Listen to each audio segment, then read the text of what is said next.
Hello everyone, welcome back to Usha's Terrace Garden. So today we'll talk about how the garden came into being. So it all started 2 years ago when we were living in the ground floor of the house, and we had a little bit space in front of the house where we started a small garden of our own.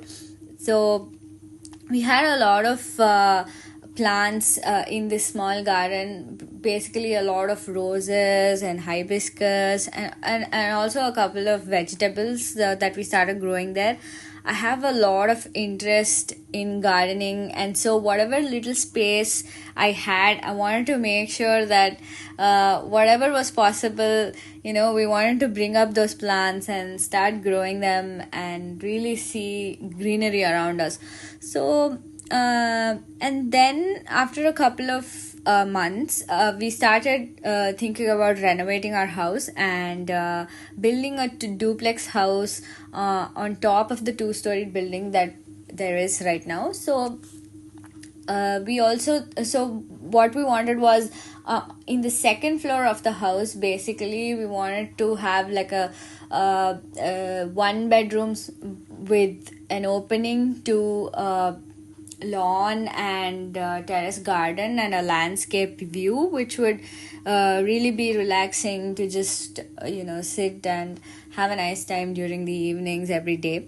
So that was the whole idea, and so we started planning, and one major hurdle that we had was, how do we bring in a terrace garden into picture? So structurally, if you look at it, we needed at least 3 feet of mud to ensure good growth of plants. So one thing is we had to do waterproofing to the roof and ensure that we are able to use that amount of mud and put a layer of lawn, and also maybe on the sides start growing plants.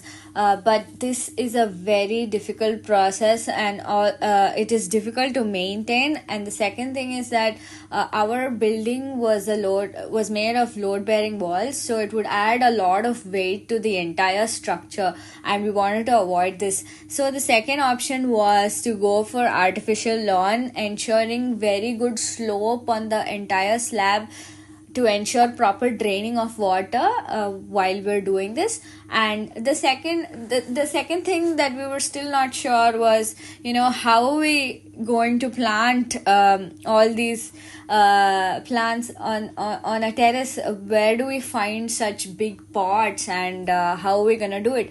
So we did a lot of research, and we found a vendor very close to our place who was actually making large flower pot boxes which were around 2 feet in depth and around 3 feet in length, and these are made of material called FRP, and he had a couple of options on what kind of style you want for the boxes. So we had our entire house is made of minimalistic design and colors like white, black, and gray, and just wood. So we wanted to go for a stone finish which was in gray color, and so we ordered around 12 boxes for the terrace garden.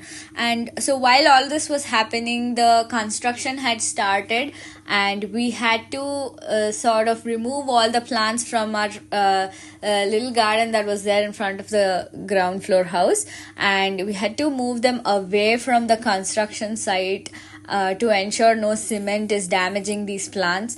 And we had to ensure and maintain them until the construction was done.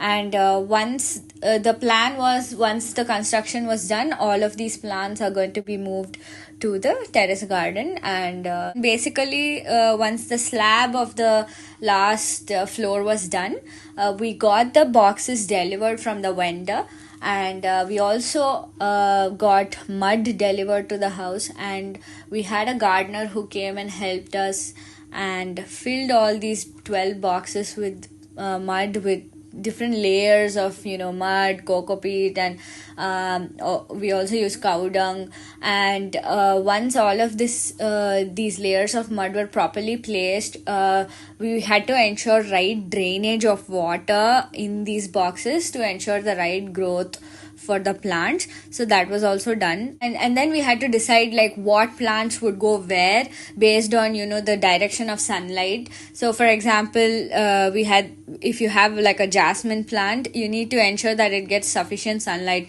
So we had to place it in somewhere near the east side where it receive a lot of sunlight.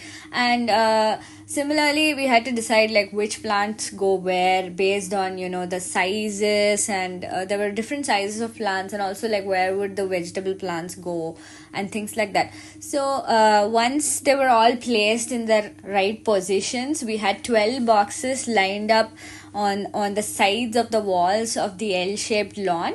And after this, we placed a tiled pathway in between to sort of create like a walkway. Once that was done, we had a vendor come from an artificial lawn agency, and they had literally spent, I think, just 2 hours to lay down the entire lawn for the L-shaped terrace garden that we have.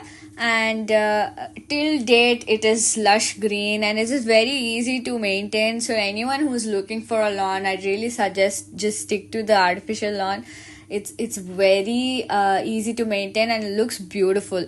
So just ensure that there's right slope on the slab to ensure proper drainage of water. But other than that, I think it should be good. So with that, we were able to really achieve a very nice terrace garden. It really took a lot of effort and a lot of brainstorming to actually come to this, and but I think it was totally worth it.